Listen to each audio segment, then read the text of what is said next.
Hermanos, vamos a estudiar la palabra de Dios, vamos a aprovechar el tiempo para que podamos concentrarnos. ¿Cuántos creen de que estamos viviendo en los últimos días? Según la profecía, estamos en los últimos días. Ya no se soporta la calor, el recalentamiento global, el cambio climático, y esa excusa están usando los gobiernos políticos, la ONU, para echar a rodar la Agenda 2030. O sea, están preocupados supuestamente ¿para qué? Por proteger los recursos naturales. Pero todos sabemos de que detrás de eso viene ¿qué? La ley dominical. Ahora, hermanos, me lleno de impacto cómo poco a poco nos vamos acercando al cumplimiento de las profecías de Daniel y Apocalipsis. Cristo dijo, de la higuera aprended ¿qué? La parábola. ¿Saben qué interesante? Según la profecía, ¿dónde debe iniciar la marca de la bestia y la ley dominical? Todos sabemos de que la marca de la bestia es la imposición del domingo por la fuerza. Allí va a ser la marca de la bestia. Pero ¿dónde debe iniciar la marca de la bestia? Hay un capítulo en el libro Conflicto de los Siglos que se llama Estados Unidos en la profecía, capítulo 26 del conflicto de los siglos. Ahora, es interesante, ¿cuántos han visto la noticia de que Donald Trump ha anunciado de que el 15 y el 16 de mayo va a haber un Shabbat nacional en toda la nación de Estados Unidos? Y el domingo se van a reunir todas las iglesias evangélicas y católicas. O sea, la convocación es para todos que se reúnan el día domingo después de que haya pasado el Shabbat. Esto lo anunció la Casa Blanca, de que Donald Trump ha decretado o ha anunciado que se descanse un Shabbat. Va a iniciar el 15 de mayo, o sea, el viernes cae 15, igual como la Biblia dice, a la puesta del sol, y va a terminar el Shabbat el 16, cuando se ponga el sol. Y el día domingo va a haber una reunión de todas las iglesias evangélicas en Estados Unidos. Ahora, ¿cuál es el propósito? Dice ahí el comunicado de que el propósito tiene dos propósitos. Es reconocer el apoyo de los judíos en el desarrollo de Estados Unidos y también recordar los 250 años de emancipación de Estados Unidos. Dos propósitos. Ahora, lo que me llamó la atención, ¿qué hace un rey político? ¿Qué tiene que ver Donald Trump con mandar a una nación a que repose un Shabbat? Alguien puede decir, los adventistas tendrían que estar preocupados porque se mande a guardar un día domingo, pero es el Shabbat. Entonces los adventistas tendríamos que estar ¿qué? Felices, ¿verdad? Pueden buscar eso en la noticia. El 15 de mayo de este mes, del 2026, va a haber un Shabbat nacional en todo Estados Unidos. ¿Cuántos sabían eso? No creo que vivamos debajo de las piedras, hermanos. Esa noticia se ha hecho viral. Ahora, escuchen, hermanos. Esto me llama mucho la atención. Es cierto que como adventistas no hay que estar de alarmista, pero tampoco dormido. ¿Estamos de acuerdo? No hay que estar dormido. ¿Qué es esto? Son intentos para unificar la iglesia ¿con qué? Con el Estado. Dígame usted qué tiene que ver un presidente, un poder político, un gobierno político dando un decreto de esa índole de que una nación guarde un Shabbat nacional. Mire qué interesante. Y esto se pone más interesante. Saben que Donald Trump, en su campo privado de golf en la Florida, ha mandado a hacer una enorme estatua de él.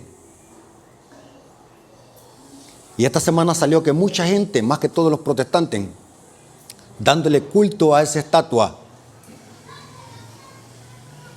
Una estatua grande, ahí aparecen las noticias, y es verdad eso, una estatua grande, y muchos protestantes dándole culto a la estatua. Interesante. Hermanos, ¿saben qué es la imagen de la bestia? ¿En qué consiste la imagen de la bestia?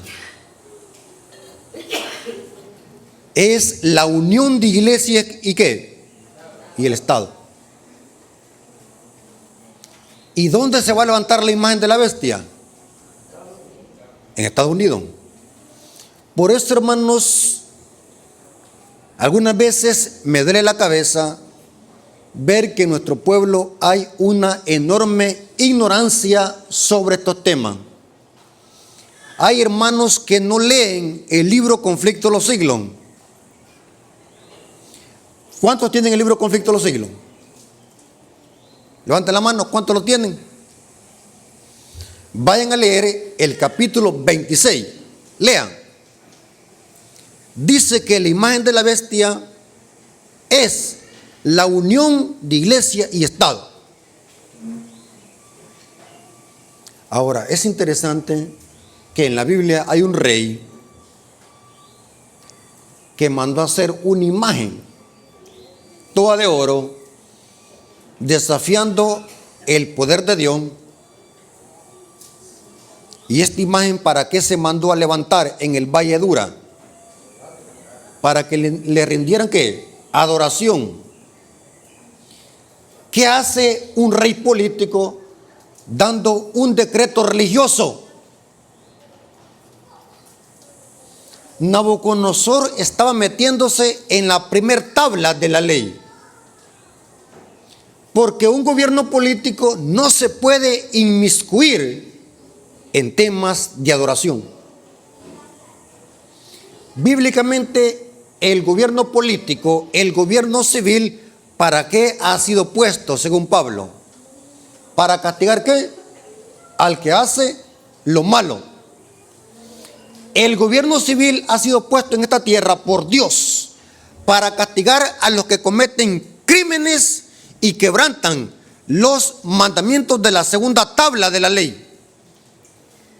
O sea que un gobierno político, por muy bueno que sea, no se puede meter en la primera tabla. Doy un ejemplo. ¿Cuántos creen de que un gobierno civil o una autoridad terrenal puede meter preso a un cristiano porque adore una vaca? ¿Hay un artículo en la Constitución Política o en el Código Procesal Penal que diga es delito adorar una vaca? No, no lo hay. Alguien puede adorar una gallina, cualquier cosa, pero el gobierno político no puede tildarlo como criminal, porque eso tiene que ver con la primera tabla de la ley. O sea, el gobierno político, el Estado, ha sido puesto para castigar a aquellas personas que cometen crímenes que atentan contra la vida y la integridad del prójimo. Por ejemplo, la autoridad terrenal puede meter preso a alguien de que le ha quitado la vida a otro. ¿Con qué tabla tiene que ver eso? Con la segunda, porque el mandamiento dice no matará. Y dice, hermanos, que estos temas son supremamente profundos. Saben de que el gobierno civil no puede meter preso a alguien por pensar mal de alguien. El gobierno civil solamente puede castigar acciones malas, pero no intenciones malas. Hechos, acciones malas.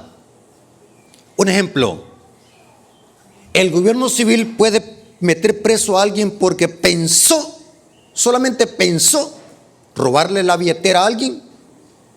No. ¿Cuándo es que el gobierno civil actúa? Cuando la acción se comete, robó la billetera. El juez le puede poner ¿cuánto? 15 a 20 años. Hoy está más estricta la ley.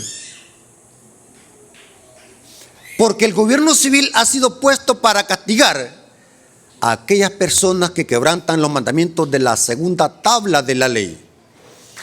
Ningún político puede meterse con la primera tabla. Y saben de que muchos cristianos caen en este engaño. ¿Cuántos creen de que un presidente puede dar una orden de que en todas las escuelas se lea la Biblia?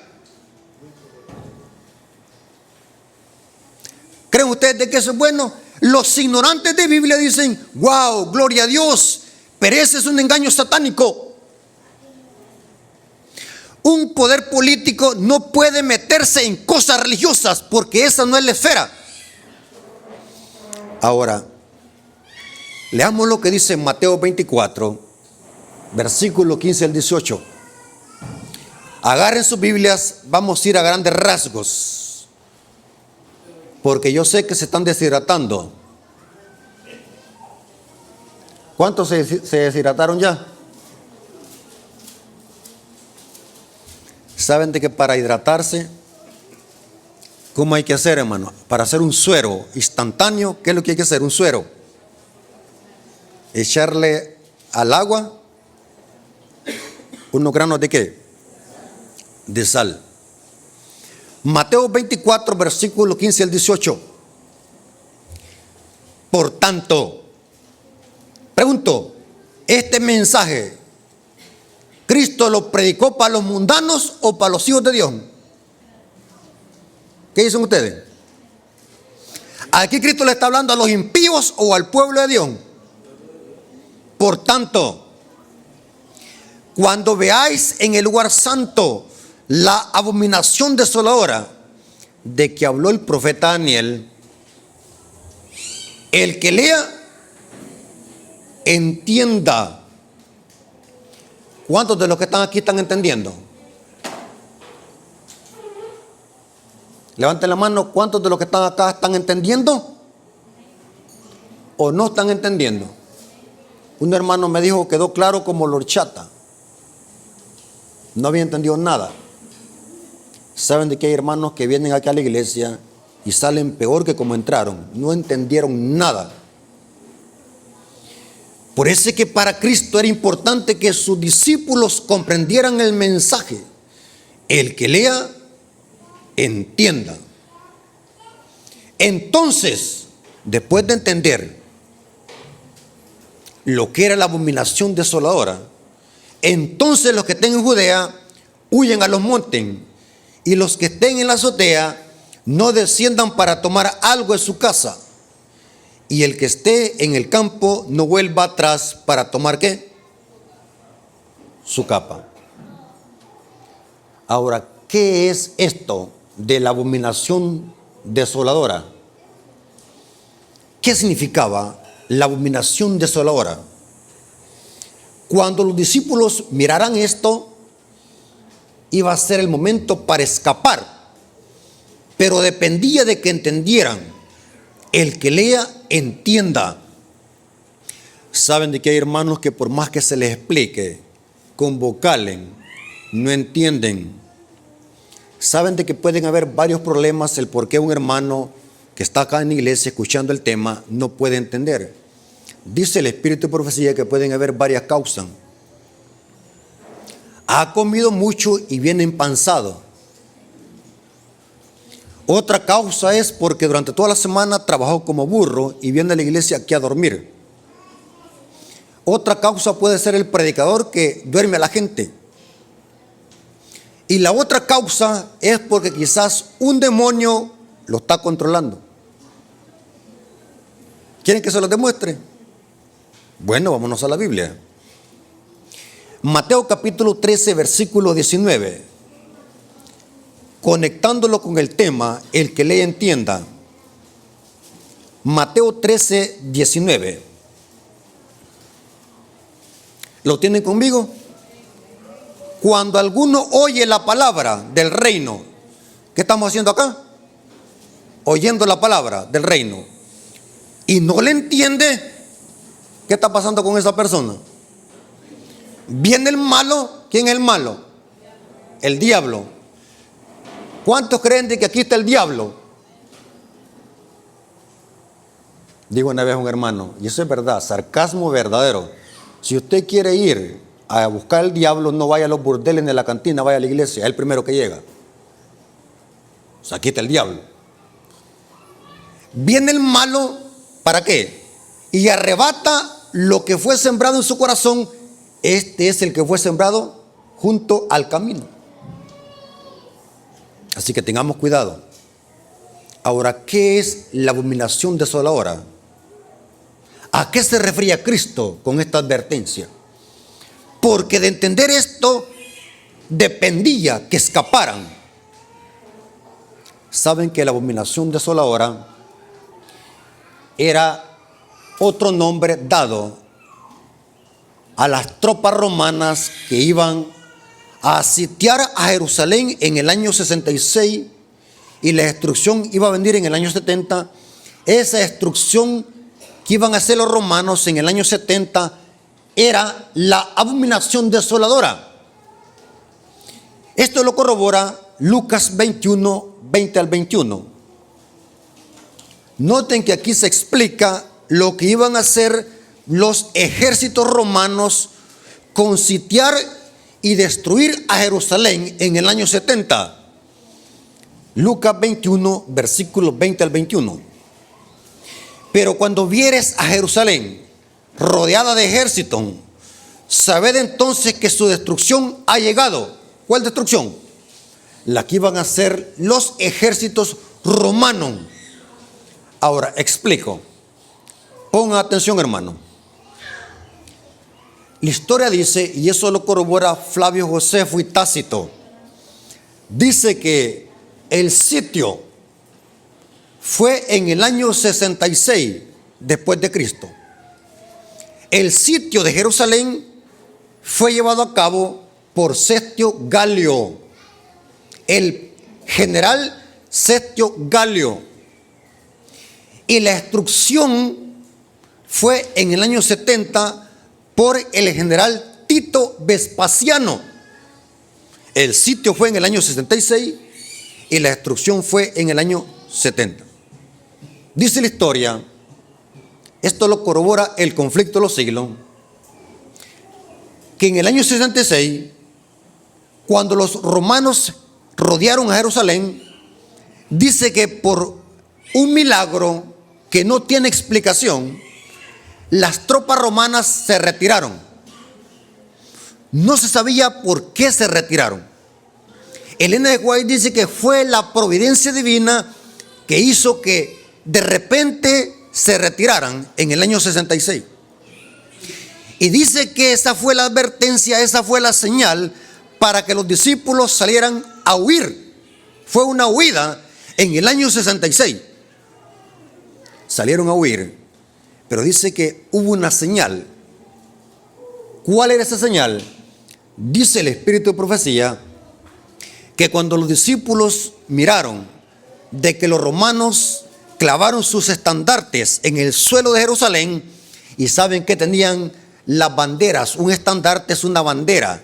¿Saben que tenían esas banderas? Un estandarte era tipo como una vara, un asta, y arriba tenía un trozo de tela, un estandarte romano. Ahí tenía ¿qué? Un águila. ¿Saben cuál es el ave oficial de Estados Unidos? Un águila. ¿De dónde lo copiaron? Del antiguo imperio romano. Y saben, hermanos, que según Apocalipsis 13, que dos bestias van a actuar en concierto para establecer el falso sistema de nuevo orden mundial. ¿Qué dos bestias? Una acuática y una terrestre. ¿Quiénes son? El papado romano y Estados Unidos de Norteamérica. Dos bestias que actuarán en concierto. Yo di una clase por vía Zoom donde explicaba los símbolos masones del billete de dólar. ¿Saben qué dice el billete de dólar? Novus Ordo Seclorum. ¿Desde cuándo los norteamericanos hablan latín? Si el idioma oficial de Estados Unidos es el English.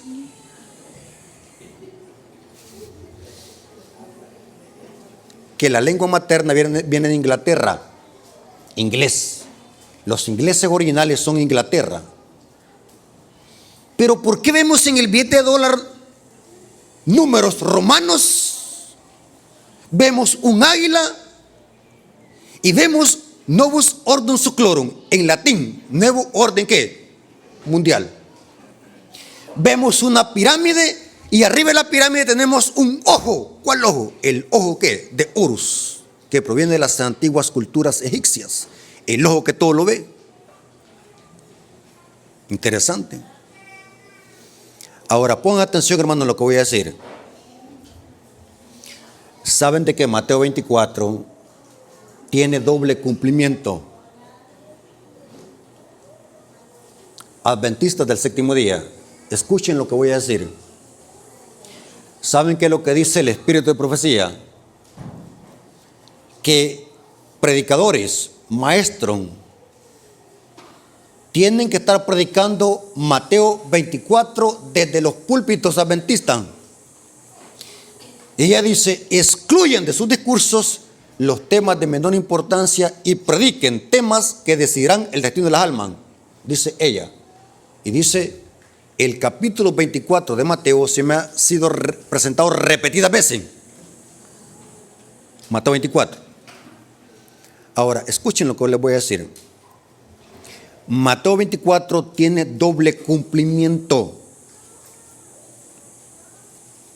Se cumplió con los acontecimientos que sucedieron antes de la destrucción y durante la destrucción de Jerusalén en el año 70. Eso era la abominación desoladora. Pero saben de que Mateo 24 tiene una segunda aplicación. Pero hoy ya no va a ser a nivel de Jerusalén, sino que va a ser ¿qué? A una escala ¿qué? Mundial. ¿Cuántos creen de que estamos cabalgando en el cumplimiento de Mateo 24? Guerra, desastres naturales, enfermedades, hambres, pauperismo, virus. Y pónganse alerta, hermano. Ya es hora que deje de andar contando pelota. Saben de que ya detectaron otro virus. ¿Cómo se llama? ¿Y saben qué es lo que dice el espíritu de profecía en el conflicto de los siglos? Que el diablo Dios le ha dado al diablo potestad para crear ¿qué? Enfermedades y desastres en los laboratorios. Lean el conflicto de los siglos. En el capítulo, un conflicto inminente. Vayan a leerlo. Yo no lo miro anotando, hermanos. ¿Será que conocen todo? El libro Conflicto de los Siglos dice que el diablo producirá enfermedades y desastres. Bien estudiados los secretos de los laboratorios. ¡Wow!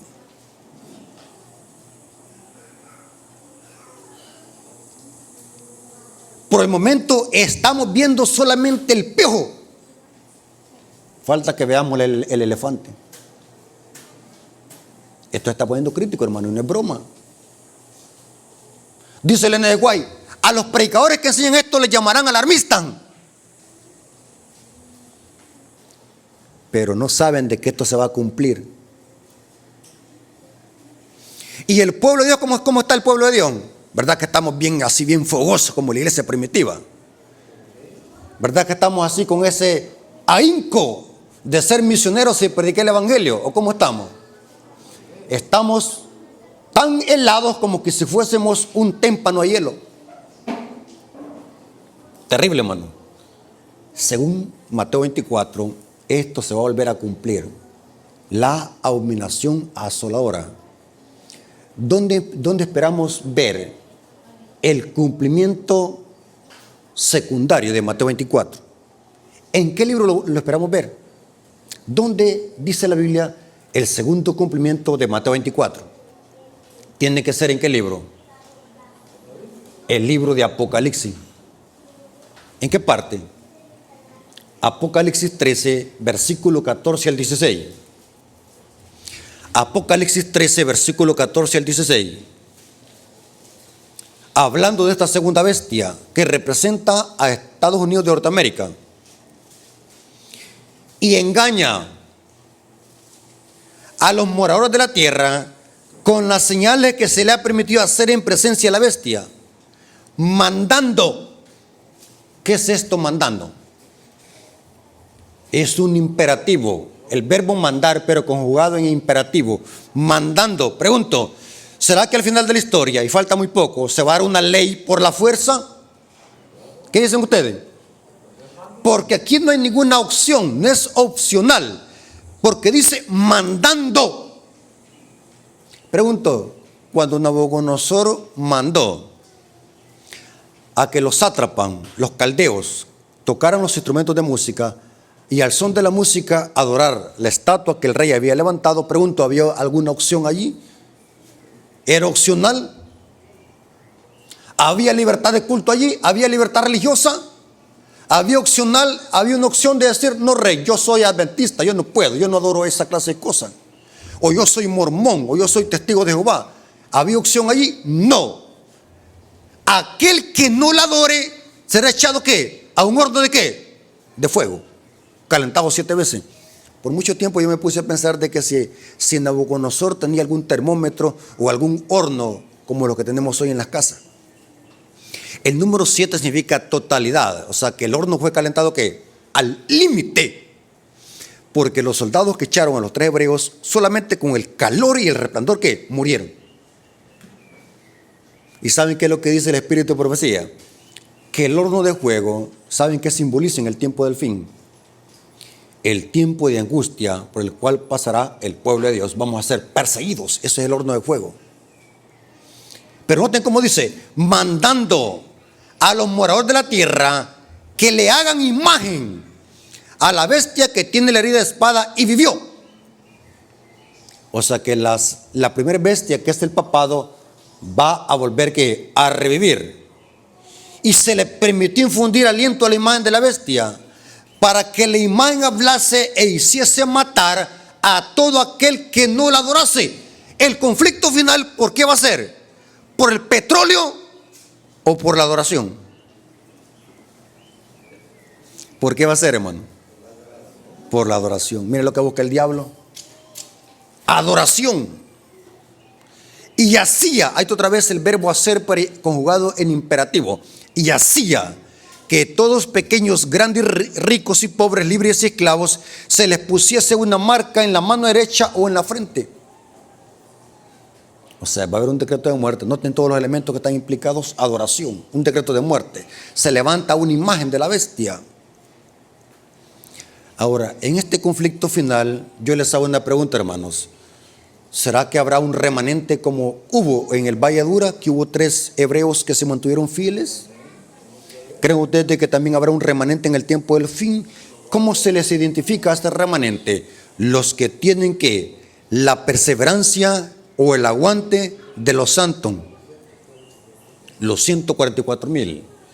El remanente que se va a mantener fiel cuando esto pase. Ahora, ¿qué es esto de la imagen de la bestia, de la marca de la bestia y el decreto de muerte? ¿Saben que Elena de White concordó la abominación asoladora con el decreto dominical que se va a dar en esta nación de Estados Unidos? cuando el decreto dominical se dé, ¿qué pasará con el pueblo de Dios que está en las grandes ciudades? ¿Tiene que? No tiene que salir, tiene que huir.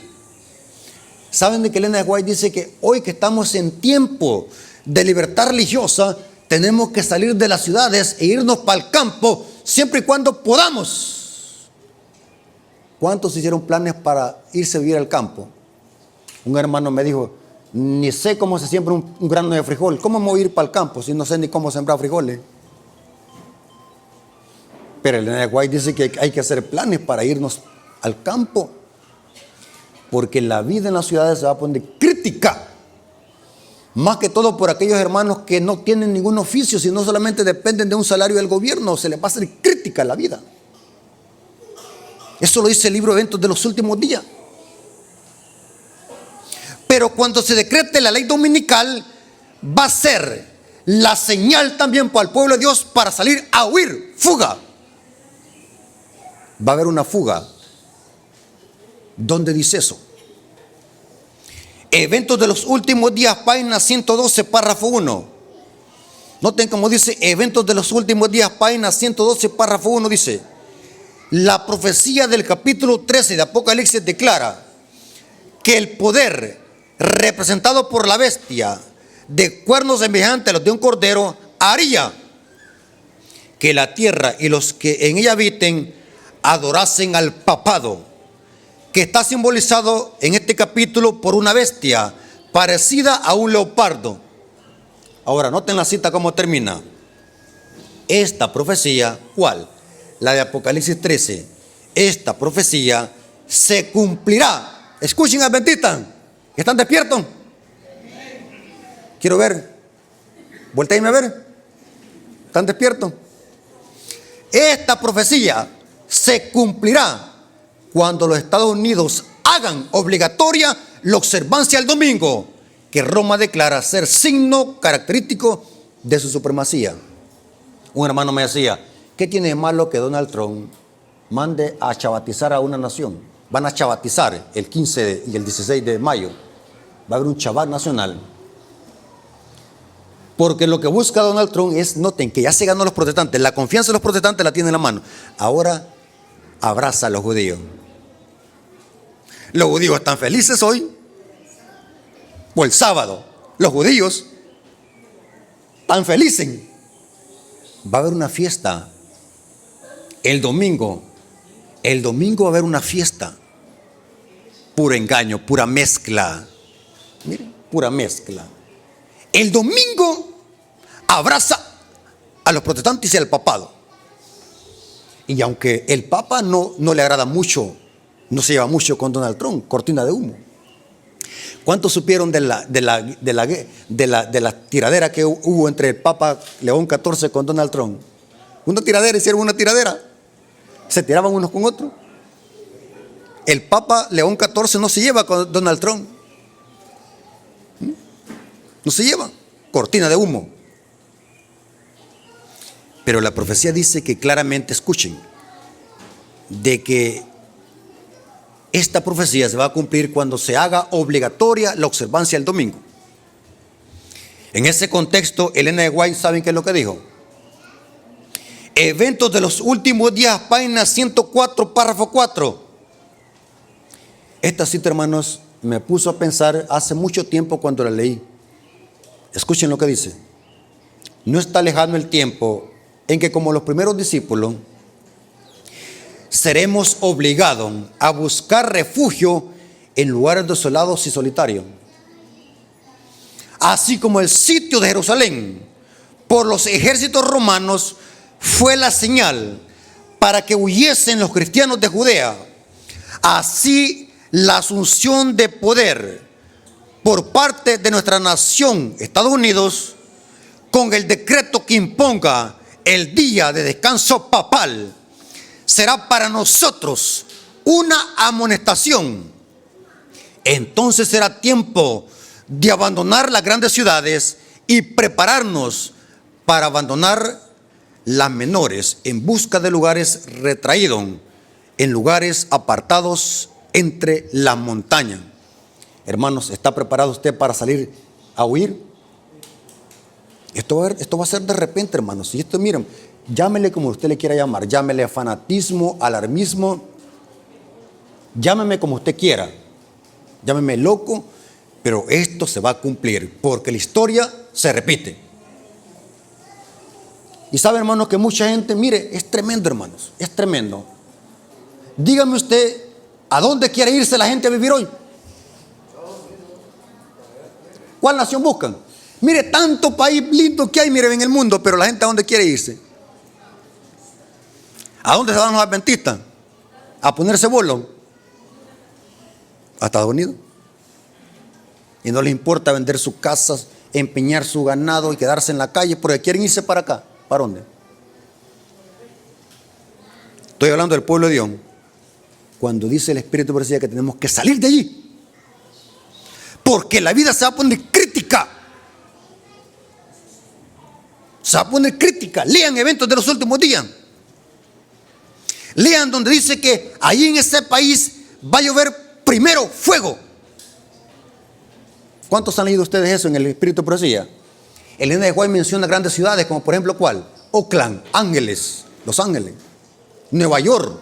Lean eventos de los últimos días para que no piensen que estoy mintiendo. Lean. Se va a poner crítica la vida allí. Para los adventistas del séptimo día, el diablo no es bobo, sabe lo que hace. Esto solamente es un intento de levantarse la imagen de la bestia. Y saben, hermanos, como adventistas del séptimo día tenemos que estar ¿qué? Predicando estos mensajes. ¿Cuántos creen de que estos mensajes tenemos que estarlos predicando? Tenemos que advertir al mundo, tenemos que despertar. Estamos llegando al clima de la historia. Está terrible, hermanos. Lo palpamos, lo sentimos en nuestro corazón, lo sentimos en nuestro ser. Ya no se soporta la calor. Mírense que yo le he platicado al hermano que ayer, allá en San Vicente, no se soportó la calor que hasta me enfermé. Es tremendo. Los medios de comunicación están alarmados. El mundo está alarmado. El mundo está por colapsar. Y muchos cristianos le llaman a esto alarmismo. Hay que predicar del amor, dicen. Hay que predicar de Cristo. Y la gente muriéndose espiritualmente. Hermanos, hay que prepararnos. Saben de que como seres humanos esto no lo podemos solucionar. Y yo decía que la única vía de escape no está aquí en este mundo, sino que viene del cielo. Esperamos con ansia la venida de Cristo, porque Él va a ser el que va a establecer el nuevo orden mundial verdadero. ¿Qué dice el libro de Daniel? Y en los días de estos reyes Dios levantará ¿qué? Un reino que será eterno y nunca será ¿qué? Removido. Y esa es la pronta venida de Cristo. Sabe, hermanos, que estos temas no deben de alarmar al pueblo, sino que debe de ¿qué? Confortarnos y darnos esperanza. Que cada vez que pasa esto y nos vamos acercando ¿qué? Al tiempo de la venida de Cristo. ¿Cuántos creen, hermanos, que Cristo está pronto por venir? ¿Qué tenemos que hacer como pueblo? Prepararnos. ¿Y cómo nos preparamos? Esa es la clave. ¿Cómo nos preparamos? Estudiando la palabra, consagrando nuestras vidas y predicándole ¿qué? A otros de estos mensajes. Así que, hermanos, que Dios tenga misericordia en nosotros. Que el propósito de este tema sea para darnos fe y esperanza. El propósito de estos mensajes de la profecía no es para alarmar al pueblo. Quienes se alarman son los impíos. El pueblo de Dios descansa en las promesas de Cristo Jesús, nuestro Salvador. Dios me los bendiga, hermanos, y que la honra y la gloria ha sido para nuestro Dios. Amén. Hermanos, ¿cuánto le agradecen a Dios porque tenemos un Dios todopoderoso? Un Dios que se preocupa aún por lo que pensamos. Hay un salmo que dice que Dios se preocupa aún por nuestras lágrimas. Un Dios que tiene cuidado de cada uno de nosotros. Lo que nos debe de preocupar no es el porvenir del mundo revelado, sino lo que nos debe de preocupar es si estamos con Cristo o si no lo estamos, porque eso va a depender de que podamos subsistir en la crisis final. Vengamos de rodillas para orar. Gracias, Padre bendito, porque nos hablaste a través de tu palabra. Gracias por tus profecías, que son una guía segura en este mundo de engaño y tribulación. Bendice a tu pueblo, que estos mensajes sean para darnos esperanza y consuelo. Bendice a tus hijos que van a escuchar este tema en cualquier parte del mundo, que no solamente seamos oidores de tu palabra, sino también hacedores, que podamos prepararnos y consagrarnos para la crisis final. Te lo agradecemos y lo suplicamos en el nombre de Jesús. Amén. Dios me los bendiga, hermanos, y pasen un feliz sábado.